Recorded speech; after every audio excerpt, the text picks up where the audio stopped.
Saudari-saudaraku yang terkasih, berjumpa kembali bersama saya Inspirasiku di Antara.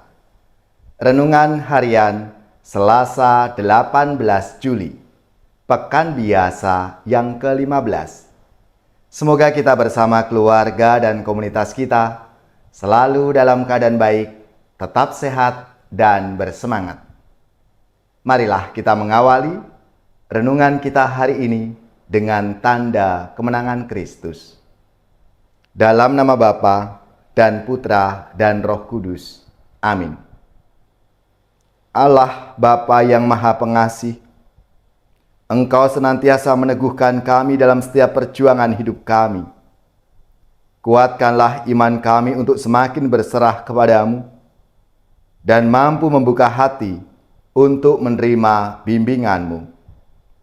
Dengan pengantaraan Yesus Kristus Putra-Mu Tuhan kami, yang bersama dengan Dikau dalam persatuan Roh Kudus, hidup dan berkuasa Allah sepanjang segala masa. Amin. Dalam nama Bapa dan Putra dan Roh Kudus. Amin. Inspirasi kita hari ini dari Injil Suci menurut Matius, bab 11, ayat 20 sampai 24. Tentunya saudara-saudari sudah mempersiapkan bacaan atau Injil di hadapan kita masing-masing. Mari kita baca bersama-sama dan kita renungkan. Sekali peristiwa, Yesus mulai mengecam kota-kota yang tidak bertobat. Sekalipun di situ Ia paling banyak melakukan mujizat-mujizatnya. Celakalah engkau Korazim, celakalah engkau Betsaida. Karena jika di Tirus dan di Sidon terjadi mujizat-mujizat yang telah terjadi di tengah-tengah kamu, sudah lama mereka bertobat dan berkabung. Tetapi aku berkata kepadamu, pada hari penghakiman, tanggungan Tirus dan Sidon akan lebih ringan daripada tanggunganmu. Dan engkau Kapernaum, apakah engkau akan dinaikkan sampai ke langit? Tidak, engkau akan diturunkan sampai ke dunia orang mati. Karena jika di Sodom terjadi mujizat-mujizat yang telah terjadi di tengah-tengah kamu, kota itu tentu masih berdiri sampai hari ini. Tetapi aku berkata kepadamu, pada hari penghakiman, tanggungan negeri Sodom akan lebih ringan daripada tanggunganmu. Demikianlah sabda Tuhan. Terpujilah Kristus.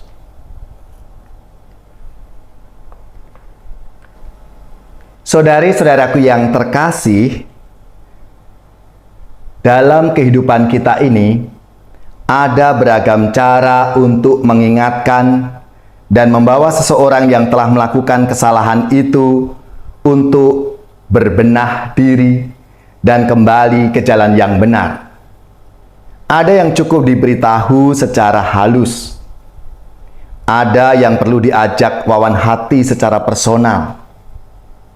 Ada juga yang perlu ditegur secara tegas dan butuh ditunjukkan kesalahannya. Ada pula yang sedemikian degil dan keras kepalanya sehingga agar sadar dari kesalahannya itu dan mau berubah dibutuhkan kecaman dan bahkan diancam dengan hukuman-hukuman tertentu.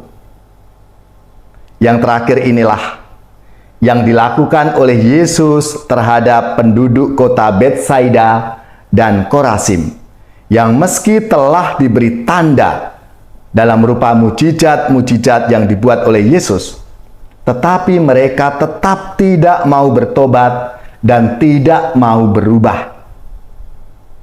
Kepada mereka, Yesus menggunakan kata-kata yang keras, yaitu ancaman dan hukuman, dengan harapan hal ini akan menjadi suatu shock terapi bagi mereka.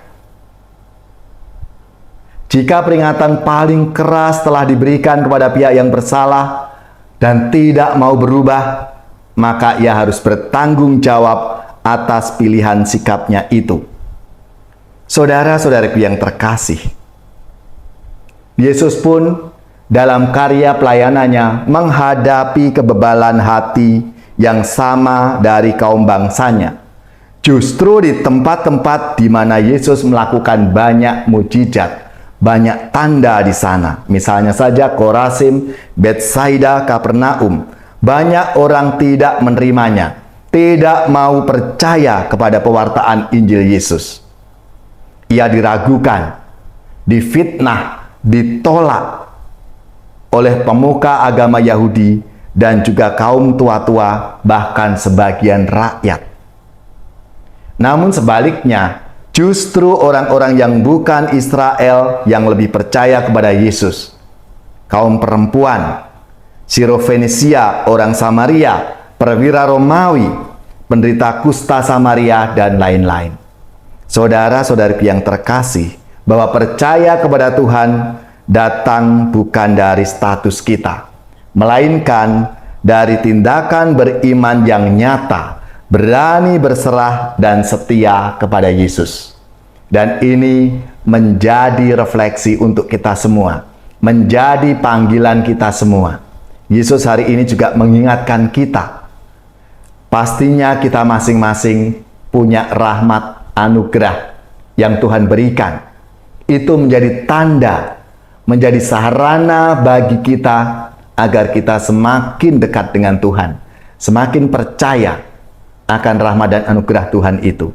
Marilah, saudara-saudari yang terkasih, kita mohon rahmat-Nya, supaya kita selalu dibimbing agar mampu untuk mendengarkan nasihat-nasihat Tuhan, dan kita percaya pada kuasa sabdanya yang selalu menghidupkan kita.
Saudari-saudaraku yang terkasih, marilah kita siapkan hati kita untuk menerima berkat Tuhan. Semoga saudari-saudara sekalian, keluarga-keluarga, komunitas kita, orang-orang yang kita doakan, mereka yang sakit, yang menderita, seluruh tugas, belajar, pekerjaan, usaha, serta karya pelayanan kita, dibimbing, dilindungi, dan diberkati oleh Allah yang Maha Kuasa, Bapa dan Putra dan Roh Kudus. Amin.